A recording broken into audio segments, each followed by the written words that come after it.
और प्रधानमंत्री नरेंद्र मोदी देश को आर्थिक तरक्की के मार्ग पर ले जाने के लिए कृत संकल्पित है। इसके लिए उद्योग और व्यापार अनुकूल वातावरण तैयार किया जा रहा है ताकि ट्रांसपोर्ट व व्यापारिक जगत के साथ साथ किसानों को भी उनके उत्पादों के विपणन में होने वाली दिक्कतों से निजात मिले।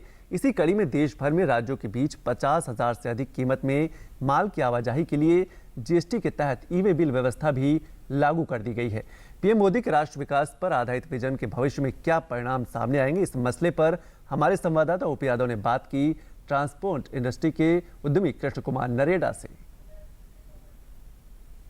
प्रधानमंत्री नरेंद्र मोदी 2022 तक एक नए भारत के निर्माण को लेकर प्रतिबद्ध है। पीएम मोदी के इस विजन में देश के गांव, गरीबी और किसानों के साथ साथ युवा और उद्यमी भी शामिल है। उद्यमी को किस तरह का माहौल इस देश में वर्तमान में पीएम मोदी के विजन से मिल रहा है, इस विषय पर बात करने के लिए हमारे साथ मौजूद है कृष्ण कुमार नरेडा। आइए जानते हैं नरेडा जी से उद्योग और इंडस्ट्री का प्रधानमंत्री के विजन से किस तरह संदर्भ देखा जा रहा है। प्रधानमंत्री एक नए भारत के निर्माण को लेकर प्रतिबद्ध है। इस विजन में उद्योग और इंडस्ट्री का महत्वपूर्ण रोल है। पीएम के विजन से कितना फायदा इंडस्ट्री को भविष्य में मिलने वाला है? भविष्य में जो आज प्रधानमंत्री काम कर रहे हैं उससे इंडस्ट्री को बहुत लाभ होगा। आज देखने में लग रहा है या जो प्रचार दुष्प्रचार किया जा रहा है कि भाई जो भी कार्य वो कर रहे हैं वो नुकसानदेह है, वो नुकसानदेह भविष्य के लिए नहीं है, क्योंकि इससे असीम फायदा इंडस्ट्री को मिलने वाला है। जितनी भी पॉलिसीज़ वो लेके आ रहे हैं, जो भी बना रहे हैं, वो जितनी भी लीकेज हैं उसको ख़त्म करने की उनकी कोशिश है और ये देश के लिए, भविष्य के लिए, युवाओं के भविष्य के लिए बहुत लाभदायक सिद्ध होगी। एक विधान, एक संविधान और एक कराधान प्रणाली लागू हो गई है देश में। जीएसटी से कितना फायदा भविष्य में व्यापारियों को मिलेगा? जीएसटी से बहुत बड़ा फायदा है। आज जो गाड़ियों का सफ़र है, जैसे मैं लॉजिस्टिक इंडस्ट्री से बिलोंग करता हूँ, तो गाड़ियों का सफ़र है वो ईजी हो गया है, समय कम लग रहा है, टोल पे दिक्कत नहीं आ रही है, चेक पोस्ट पे जो हर जगह गाड़ी कहीं भी रोक लेते थे, जो चल रहा था, करप्शन चल रहा था, वो ख़त्म हो रहा है। करप्शन से सारे परेशान थे। करप्शन पे जो लगाम लगाने की मोदी जी की चेष्टा है, ये भविष्य के लिए बहुत अच्छी है, देश के लिए बहुत अच्छी है। प्रदूषण रहित यातायात, बाधित रहित यातायात प्रधानमंत्री का विजन है।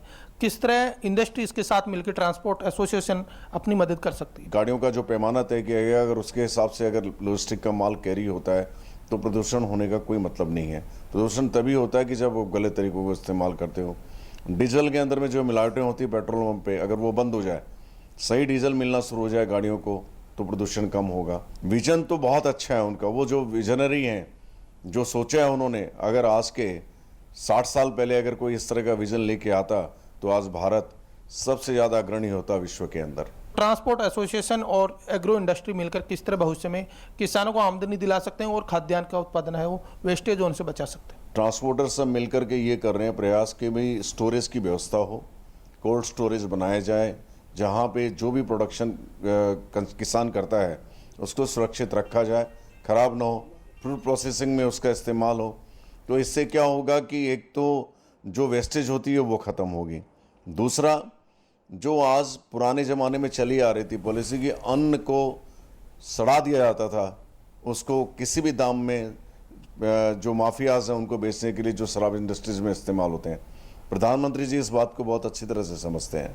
तो उन्होंने ये इसीलिए ट्रांसपोर्टर को आगे लेके बात भी कर रहे हैं। तो ट्रांसपोर्ट और व्यापार उद्योग से जुड़े कृष्ण कुमार नरेडा, जिनका मानना है कि प्रधानमंत्री नरेंद्र मोदी 2022 तक एक नए भारत के निर्माण को लेकर न केवल पूरी तरह प्रतिबद्ध है, बल्कि उद्योग, व्यापार और अन्य संगठनों को साथ लेकर राष्ट्र निर्माण के विकास को लेकर भी गंभीर है। उम्मीद की जाती है कि पीएम मोदी के विजन से न केवल देश के अंदर अर्थव्यवस्था में इजाफा होगा, बल्कि भविष्य में भारत एक उभरती वैश्विक आर्थिक महाशक्ति बनने की ओर अग्रसर भी होगा। कैमरामैन एमजी सुरेंद्रन के साथ OP Yadav, DD news, Delhi.